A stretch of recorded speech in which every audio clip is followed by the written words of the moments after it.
नमस्कार दोस्तों, स्वागत है आप सभी का सनातन ज्ञान लोक में। आज हम जानेंगे, ये आदमी था दुनिया का पहला इंसान जिससे हुई थी सृष्टि की रचना। इससे पहले अगर आप कुछ नया सीखना और जानना चाहते हैं तो चैनल को सब्सक्राइब जरूर करें। दुनिया में विज्ञान कितनी भी तरक्की कर ले मगर अभी तक यह पता नहीं लगा पाया है कि इस संसार को किसने बनाया है और संसार में मनुष्य की उत्पत्ति किस प्रकार से हुई है। यह सवाल कई बार हमारे मन में आता है, मगर इसका उत्तर हमें कई धार्मिक पुस्तकें और विज्ञान द्वारा खोजे गए तथ्य देते तो जरूर है, मगर वह आधे अधूर होते हैं। किसने बनाया हमें? हिंदू मान्यताओं के अनुसार हमारे संसार को ईश्वर ने ही बनाया है, मगर एक युग के विकास के बाद किस तरह से मनुष्य जाति का जन्म हुआ और कैसे इस जाति ने धरती पर अपने रहन सहन का तरीका बनाया, यह हमारे लिए सबसे अहम सवाल है। मगर वो कौन सा इंसान था जो हमें धरती पर लेकर आया? कौन था पहला मानव? मगर इस सवाल से भी ऊपर एक और सवाल यह भी है कि आखिरकार पहला मनुष्य कौन था? वो कहाँ से आया था और उसे बनाने वाला यानी उसका रचिता कौन था? उसका संसार में आना और किस समय पर आना, यह सभी कुछ ऐसे सवाल है जिनका जवाब हर इंसान जानना चाहता है, क्योंकि हम सब का वही आधार है जिसके कारण हम सब की उत्पत्ति हुई है। क्या कहता है पुराण? हमारे हिंदू धर्म के अनुसार संसार में सबसे पहले जन्म लेने वाला मनुष्य मनु था, या फिर पश्चिम सभ्यता के अनुसार एडम था और उनके आने बाद ही मनुष्य जाति का आरंभ हुआ। मगर इन दोनों को बनाने वाला कौन था? पुराण में मनु। एक पौराणिक कथा के अनुसार मनु की रचना स्वयं भगवान ब्रह्मा ने की थी। ऐसा कहा जाता है कि मानव जाति की रचना के लिए भगवान ब्रह्मा ने दो लोगों को बनाया था, एक तो पुरुष और दूसरा स्त्री, क्योंकि मानव जाति को आगे बढ़ाने के लिए ब्रह्मा के लिए जरूरी था कि वह पुरुष और स्त्री की भी रचना करें। ब्रह्मा द्वारा हुई रचना। भगवान ब्रह्मा द्वारा बनाए गए पुरुष थे मुन और स्त्री। आज हमारी सांसारिक दुनिया में जितने भी लोग मौजूद हैं, यह सभी मनु से उत्पन्न हुए हैं। मनु से बना मानव। संसार में आने वाला सबसे पहला इंसान मुन था, इसलिए इस जाति का नाम मानव पड़ा था। संस्कृत में इसे मनुष्य कहा जाने लगा और अंग्रेजी भाषा में भी मिलते जुलते नाम मैन का प्रयोग हुआ। आपको बता दें कि यह सभी नाम पहले मनुष्य मनु से ही जुड़े हुए हैं। पौराणिक कथा। पुराणों में दर्ज एक कथा के अनुसार एक समय था जब भगवान ब्रह्मा देवों और असुरों तथा पत्रों का निर्माण करने के काफी शक्तिहीन महसूस करने लगे थे।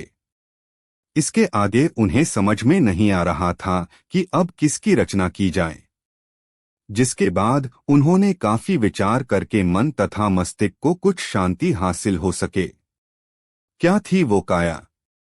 उस क्षण ब्रह्मा जी अपने कुछ कार्यों में व्यस्त ही थे कि अचानक उनके अंदर एक काया उत्पन्न हुई और उनके सामने आकर खड़ी हो गई, जिसे देखने के बाद उन्हें काफी अचंभा हो रहा था कि वह कोई मामूली काया नहीं बल्कि बिल्कुल उनके ही जैसे दिखाई देने वाली थी। भगवान ब्रह्मा हुए हैरान। उस परछाई को देखकर कुछ देर तक तो भगवान ब्रह्मा समझ नहीं सके कि उनके साथ आखिरकार हुआ क्या है।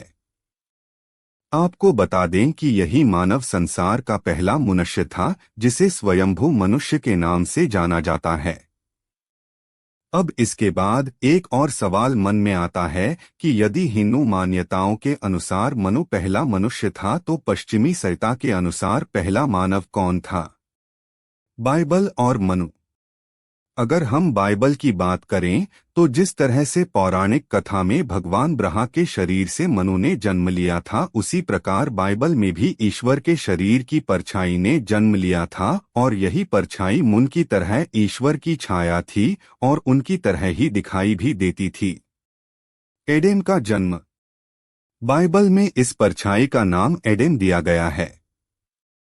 बताया जा रहा है कि बाइबल में एडम के जन्म पर एक वाक्या भी लिखा गया है, man was created in the image of his maker, जिसका मतलब होता है कि भगवान की परछाई में मनुष्य ने जन्म लिया है।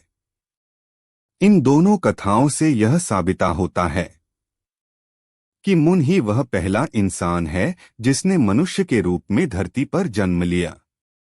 मनु और वह स्त्री।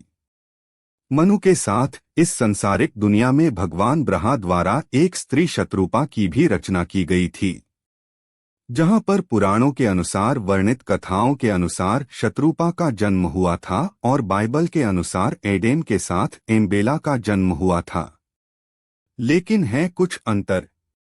मगर इन सभी तथ्यों को जानने के बाद यह साबित होता है कि हिंदू इतिहास तथा पश्चिमी सभ्यता की बातें काफी हद तक समान है। मगर इसके बावजूद भी दोनों सभ्यताओं में काफी भिन्नता है। बाइबल में मनु का जन्म। बाइबल में लिखी गई कहानी के अनुसार एडेम का निर्माण खुद ईश्वर ने किया था, मगर दूसरी ओर मनु तो स्वयं भगवान ब्रह्मा के शरीर से काया बनकर बाहर आए थे। दूसरी ओर मनुष्य का पहला स्त्री रूप बाइबल के अनुसार मुन की पसली से बनाया गया था, मगर पुराणों के अनुसार शत्रुपा का जन्म भी भगवान ब्रह्मा की निकली काया से ही हुआ था। जन्म के बाद समानता। पुराण के अनुसार मनु तथा शत्रुपा के जन्म के बाद भगवान ब्रह्मा द्वारा उन्हें धरती पर मानवीय संसार को स्थापित करने का आदेश दिया गया था। ठीक इसी तरह बाइबल में भी इस तरह की घटना का वर्णन है। पूर्ण विकसित रूप से जन्म। इसके साथ ही बाइबल में एडेम के बिना किसी गर्भ द्वारा इस संसार में आने की बात पुराण के तथ्य से मिलती है। जिस प्रकार मनु की उत्पत्ति ब्रह्मा के भीतर से निकली काया से हुआ है, ठीक उसी प्रकार एडेम की उत्पत्ति भी ईश्वर के शरीर से हुई है। एक से ज्यादा मनु। हिंदू पुराण के अनुसार बताया गया है कि केवल एक ही नहीं बल्कि एक से भी ज्यादा मनु ने जन्म लिया था। यदि पुराण में दर्ज आंकड़े यह बताते हैं कि उस समय एक नहीं 10 मनु ने जन्म लिया था। ये थी कुछ जानकारी। अगर अच्छी लगी तो लाइक और सब्सक्राइब जरूर करें।